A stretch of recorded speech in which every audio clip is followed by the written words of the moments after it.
tụi này hiện sồn để chân về đây tao hay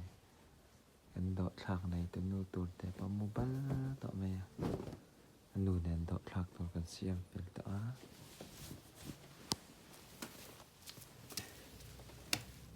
ta hay cần đặt tao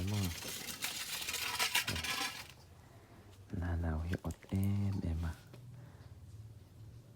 nụ đèn anh bây giờ là bỏ ổ bên đây nè thì cần tiền lá nào biết là làm việc đấy cho nên hay anh được tê tê hao chẳng tê hin đây đây rồi mình khi đủ bé mò chọc tệ thì lại đơn là tu cả cho anh marshmallow tê hin đủ mày mà đây này hầm bột tê chuan cái nghe được tê tê hin anh lâu này cái hello đặt tu riêng à cái anh luôn nha han thâu chín tệ he nghe mà ni ông nha he hey si tê mà si putai ông nha mà si putai hai mò si tê lâu bể chị à thâu tê lên anh em tệ lên thâu ra tao rồi lên hey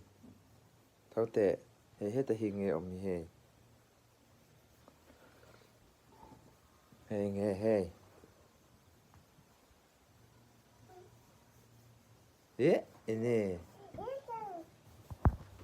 ini kakak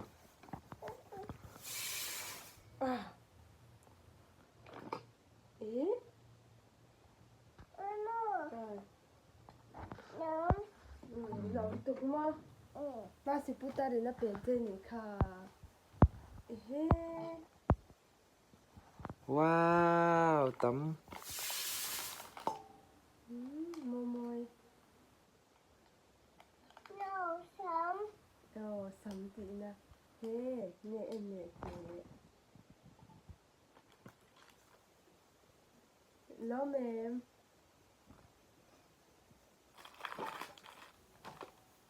nhé khó nghe đấy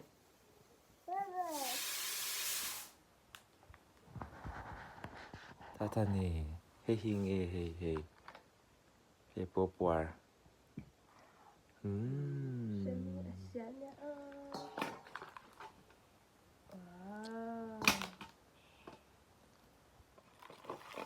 mình đuổi bông nhỉ cả hey mình ông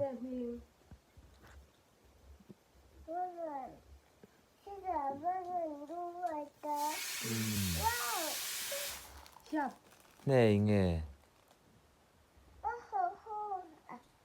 oh mà chỉ phụ tay